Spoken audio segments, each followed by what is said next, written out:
जय जगन्नाथ। आज ए मंगल मुहूर्त जगन्नाथ को स्मरण करी पंचसखा को स्मरण करी बागबाजिनी माँ सारला को स्मरण करी मो माँ संतोषी को स्मरण करी जगत उद्देश्य रे किछि ब्रह्मज्ञान कहबी किछि आत्मज्ञान कहबी आउ ये शशागरा पृथ्वी रे जगन्नाथ को जो लीला हवा को जाउछि से लीला विषय रे किछि कहबी। तेणु बाबूरे केन्द्रापड़ा जिला गर्दपुर ब्लॉक पड़सुधा पंचायत भद्दिल ग्राम रे माँ संतोषी श्रीक्षेत्र ब्रह्मणाक्षर मंदिर अछि। यही ब्रह्मणाक्षर मंदिर जगत उद्देश्य रे ब्रह्म लय पाई ब्रह्म जाग्रत पाई ब्रह्म धारणा पाई ब्रह्म चिंतन पाई आज जगत को एक दिग्दर्शन दवा पाई समस्त को आवाहन करुच्ची। समस्ते आसंतु समस्ते कथा होची ईश्वरगामी हुंतु समस्ते से परम ब्रह्म को चिंता करंतु से परम ब्रह्म निश्चिंत कथा होची शांति सुख प्रदान करिवे। तेणु आपण मानकु गोटे नंबर दूची ये नंबर रे आपण जोगाजोग कले बहुत ज्ञानमूलक कथा तत्वमूलक कथा आत्मार कथा परमात्मक कथा किछि कहबी। से नंबर टी हला 6371041934। बाबूरे ये विशाल शशागरा पृथ्वी रे ब्रह्म लीला करुछि। से ब्रह्म सर्वत्र विद्यमान। से ब्रह्म को जानिबा पाई आमको कथा होची गुरु करने को पड़िबो। बिना गुरु रे ब्रह्मलय करी हबनी ब्रह्मचिंतन करी हबनी ब्रह्म धारणा करी हबनी। तेणु जदि आमे कथा होची ब्रह्मलय न करिबा ब्रह्मचिंतन न करिबा ब्रह्म को कथा होची हृदय धारण न करिबा तेणु आमे ब्रह्म दर्शन पाइबा केमिति। बाबूरे दीटा कथा मु कहबी गोटे भीतर कथा कहबी आ गोटे बाहर कथा कहबी। जो जगन्नाथ कथा होची श्रीक्षेत्र रे लीला करुछंती से जो श्रीक्षेत्र से होची श्री अर्थ लक्ष्मींकर क्षेत्र बा मार क्षेत्र। तेणु जो श्रीक्षेत्र श्रीक्षेत्र रे जगन्नाथ जो विश्व लीला करुछंती 14 ब्रह्मांड लीला करुछंती विश्व ब्रह्मांड लीला करुछंती से लीलारू जदि आमे किछि अंश जानिबा पाई चाहिबा आमे श्रीक्षेत्र आसिले जेतिकी जानिबा शरीर श्रीक्षेत्र को गले सेतिकी जानिबा।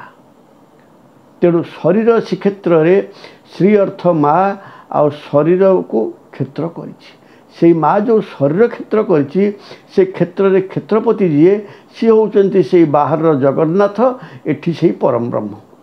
जगन्नाथ को दारु ब्रह्म कहा जाए आम शरीर भितर परम ब्रह्म कहा जाए। तेणु आमे से परम ब्रह्म को पाइबा पाई हेले जदि गुरु न करिबा ताकू पाइबा नहीं। तेणु बाबूरे आपण ब्रह्म दर्शन करिया को चाहुचंती तो आपण ब्रह्म सहित लीला करिया को चाहुचंती तो आपण कथा होची माया काटिचंती तो आपण कथा होची सद्भाव रे स्नेह रे अछंती तो आपण माने ममता रे समता रे अछंती तो आपण को भितर प्रेम भाव जागृत हेलानी तो आपण माने समस्त को भल पाइबा शिखिलेनी तो ये सब कथा होची ब्रह्म दर्शन मूल लक्ष्य। आउ गोटे कथा मु कहूची आपण जदि ब्रह्म दर्शन करिवे आपण कथा होची ब्रह्म को कंट्रोल कलेनी तो आपण कथा होची ब्रह्म को रक्षा कलेनी तो आपण ब्रह्म ऊपर कृपा कलेनी तो जो ब्रह्म आम शरीर रे भरपूर अछि। विवेकानंद जा कहितले गोटे माठिया पूर्ण माठिया जल अच्छी आमे जदि ताकू कथा होची क्षय करदबा ताकू निगाड़ी दबा से पुणी दिने शुष्क हो। तेणु ये शरीर रे ब्रह्म पूर्ण मात्रा रे अच्छी से शरीर रे जो ब्रह्म पूर्ण मात्रा रे अच्छी आमे ताकू क्षय करी तेणु कथा होची ब्रह्म को मारी दउछि। अच्छा ब्रह्म को मारिदेले ब्रह्म को दर्शन केमिति करिवो। तेणु प्रथम है ब्रह्म रक्षा। ब्रह्म को यदि तुम रक्षा करिवो ब्रह्म को यदि तुम श्रद्धा करिवो तुमरी भितर कथा होची ब्रह्म जाज्वल्य ज्योति रे जळिवो। आउ से जो ज्योति ब्रह्म तुमको कथा होची नहीं जीव वैकुंठपुर को जोटी कथा होची निराकार अनंत शयन करिसेंती सहस्र दल कमल रे प्रभु रहिसेंती से जगह को जीवार अधिकार आसीଯିव। तेणु कथा होची ब्रह्मचर्य रक्षा न कले कथा होची माया को न काटिले मुकार विकार न काटिले से जगह कई जाई पारेनी। तेणु बाबूरे रथयात्रा कथा कही रथयात्रा तो प्रभु कथा होची आगु को विद्यमान हेबे समस्ते आसबे सारा पृथ्वी शशागार पृथ्वी हजार हजार लोक आसबे लक्ष लक्ष लोक आसबे चिंता कले से रथयात्रा केते दिन होची 9 दिन होची 9 दिन व्यापी यात्रा 9 दिन कहीं है 10 दिन है 12 दिन है 16 दिन है 5 दिन है कारण ये जो 9 दिन यात्रार गोटे तात्विक अर्थ अच्छे कारण ये जो 9 दिन है बाह्य 9 दिन शरीर भितर कथा होची से नवद्वार यात्रा आम जिते ब्रह्म दर्शन करने को जीवा भितर जिते जगन्नाथ को दर्शन करने को जीवा से नवद्वार को रुंधिकी जाकि 10 द्वार पहुँचले से लीला करुछंती प्रभु अनंत शयन करिछंती प्रभु से जगन्नाथ बलभद्र सुभद्रा जननी सुदर्शन अच्छी आम तांकर भेट पाइबा से गुरुर मार्गदर्शन दरकार। तेणु आम यदि गुरु करवा से गुरु निश्चिंत हाथ मारी कहीदे बाबूरे तू कुंडलिनी जाग्रत कर आ द्वादश को टिके धर आउ जीव परम को टिके कथा होची एकाठी कर से जीव परम्परा कथा होची रथ को टाणुचंती से जीव परम्परा कथा होची जेतेबेले चली जीवे ना बाबू ये रथ परा पड़ी ये शरीर परा पड़ी ये घट परा पड़ी तेणु तो घट को तू जदि नबाकू चाहूचु आगु को तेणु कथा जदि तू शरीर से क्षेत्र को जीवाकू चाहूचु तू जीव परमंकर लीला टिके देख से अभिराम परमहंस कहले जीव परमर भेटाभेटी अष्टादश जे पुराण जीव परमर भेटाभेटी हेले पुराण रे किस काम।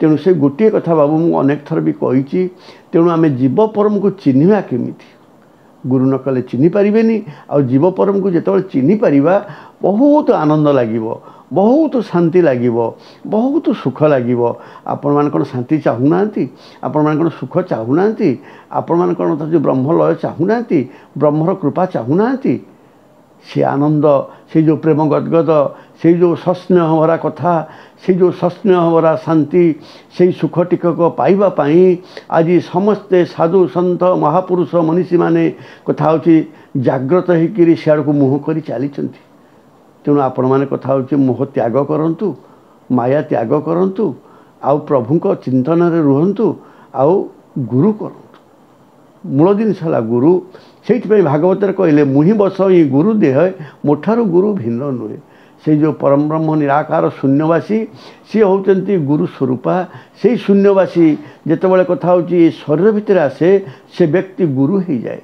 तेणु गुरु से कथाटी बतई दियंती जहाँ मातृगर्भरे तुम शुणी तेणु बाबूरे तेणु से तत्व आग एपिसोड कहबी आहरी बहुत ज्ञानघर कथा कहबी 9 दिन व्यापी यात्रा कथा आगु को कहबी आ शरीर नवद्वार कथा आगु को कहबी कुंडलिनी जाग्रत कथा कहबी आ द्वादश जो बोही जाऊँगी से द्वादश कथा कहबी। तेणु आपण मैंने से जगन्नाथ को चिंता करंतु आपण से ब्रह्म चिंतन रे रुहंतु आपण से पंचसखा बतई पथ धरंतु आपण मैंने माँ भागवादिनी सारला को टे चिंतन करंतु मो माँ संतोषी के टिके चिंतन करंतु कारण कली जुगे शांति पाइबा पई माँ संतोषीर लीला अद्भुत लीला। तेणु ये गुप्त लीला होची आपण मान थरे आसंतु संतोषीर शांति लीला रे भाग नियंतु आपण मान निश्चिंत शांति सुखरे रहिबे। जय जगन्नाथ जय जगन्नाथ जय जगन्नाथ।